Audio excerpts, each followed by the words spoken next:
Daily Bible reading, Joshua chapter 11. When the news reached King Jabin of Hazor, he sent messages to King Jobab of Madon, to the king of Shimron, to the king of Achshaph, and to the other kings in the north, in the hill country, and in the Arabah south of Chinnereth, in the lowlands, and in the district of Dor on the west, to the Canaanites in the east and in the west, to the Amorites, Hittites, Perizzites, and Jebusites in the hill country, and to the Hivites at the foot of Hermon, in the land of Mizpah. They took the field with all their armies, an enormous host, as numerous as the sands on the seashore, and a vast multitude of horses and chariots. All these kings joined forces. They came and encamped together at the waters of Merom to give battle to Israel. But the Lord said to Joshua, "Do not be afraid of them. Tomorrow at this time I will have them all lying slain before Israel. You shall hamstring their horses and burn their chariots." So Joshua with all his fighting men came upon them suddenly at the waters of Merom, and pounced upon them.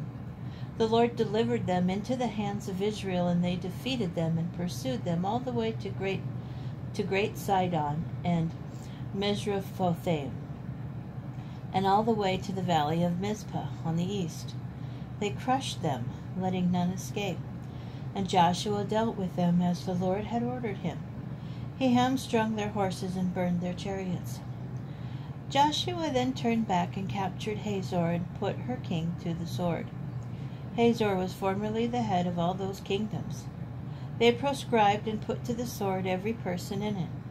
Not a soul survived, and Hazor itself was burned down. Joshua captured all these royal cities and their kings. He put them to the sword. He proscribed them in accordance with the charge of Moses, the servant of the Lord.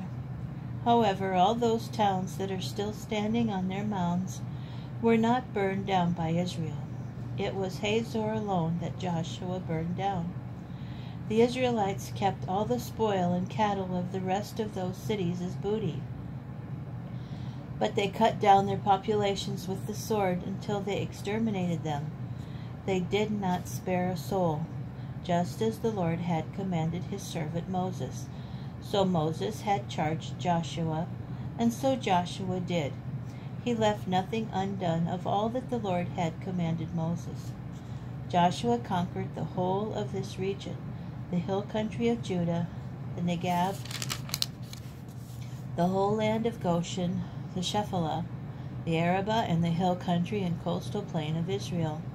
Everything from Mount Halak, which ascends to Seir, all the way to Baal Gad, and in the valley of the Lebanon, at the foot of Mount Hermon, and he captured all the kings there and executed them. Joshua waged war with all those kings over a long period. Apart from the Hivites who dwelt in Gibeon, not a single city made terms with the Israelites. All were taken in battle, for it was the Lord's doing to stiffen their hearts to give battle to Israel, in order that they might be proscribed without quarter and wiped out, as the Lord had commanded Moses. At that time Joshua went and wiped out the Anakites from the hill country, from Hebron, Debir, and Anab, from the entire hill country of Judah, and from the entire hill country of Israel. Joshua proscribed them and their towns. No Anakites remained in the land of the Israelites, but some remained in Gaza, Gath, and Ashdod. Thus Joshua conquered the whole country, just as the Lord had promised Moses. And Joshua assigned it to Israel to share according to their tribal divisions, and the land had rest from war.